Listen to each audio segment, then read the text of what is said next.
Embers sneeze across the room and a bluish glow illuminates Alice from the phosphorescent floor. The wiring for the electrical diffusion apparatus had been delivered mere days before by a long-nosed individual who left with a much shorter nose and a different name.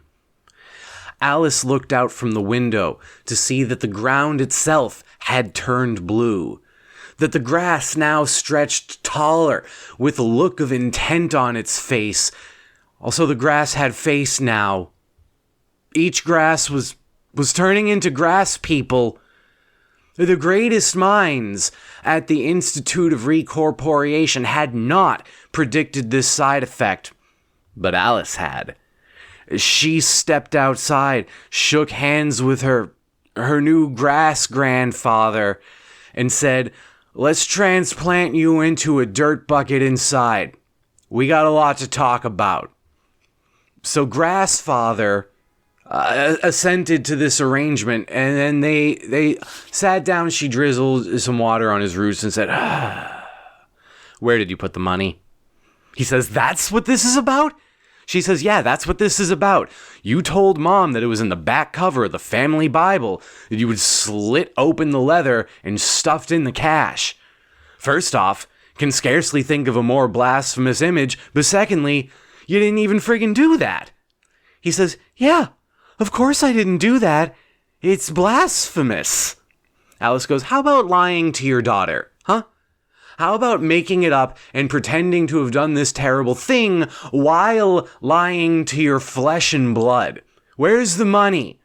He says, "Let me get this straight. You invented it." She slaps him in the grass. He goes, "Ow." And she says, "No, let me get you straight, Grandpa. It's cash time." He says, "Look around you. You're trying to tell me you're poor with all this?" And she slaps him once more. Then he explains that the money was, instead of being in the Bible, it was taped to the inside of an old computer tower. She says, "Where is this thing?" He says, "You'll have to burn me. I'm never telling." So she goes and gets her lighter and torches Grassfather, and then goes to the possessions graveyard.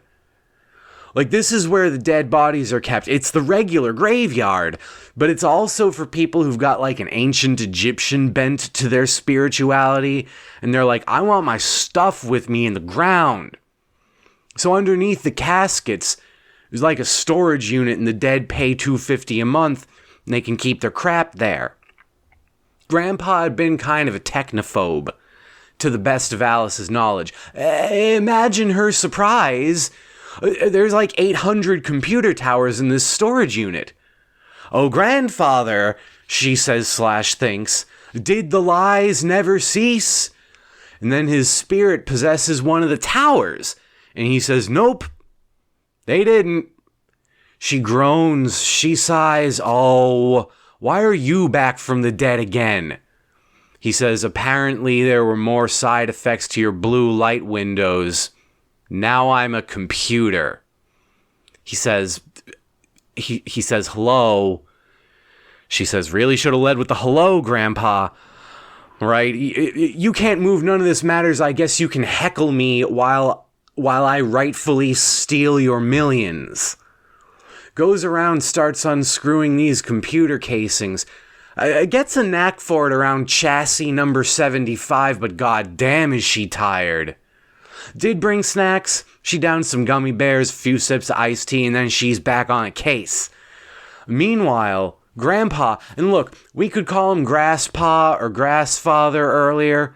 I really can't think of a way to merge Grandpa and CPU. Grampy U? It just sounds like a college where you learn how to age. So Grampy U keeps saying, like, "It's a bad idea. You don't know.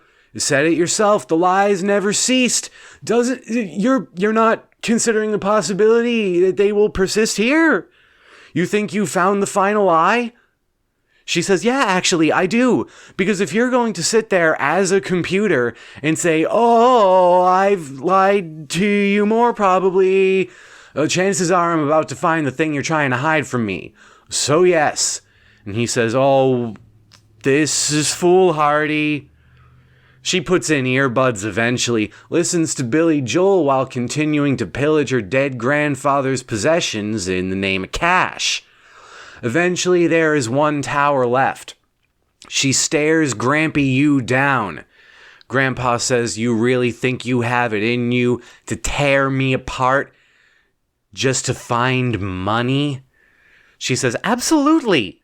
This will be the third time I've killed you." He says, "A third time? I mean, I know you burned the grass but does this mean that..."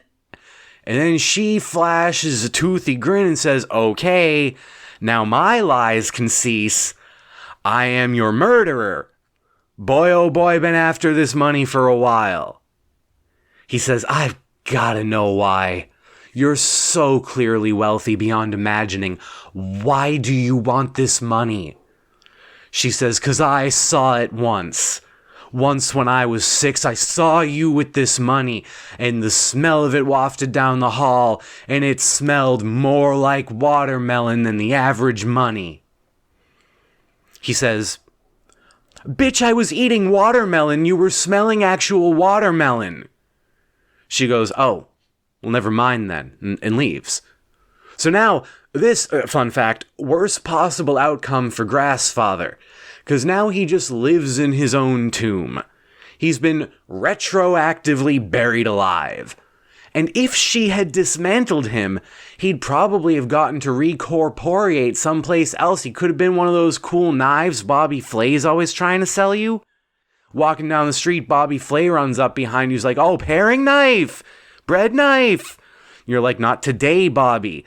Bobby says, "All right, butter though." No butter knife, Bobby. "Bobby, I have to get to work." Bobby says, "I'm at work." "Chef's knife." You eventually relent and punch him in the throat. And for him, that counts as a transaction. He gets a commission on that.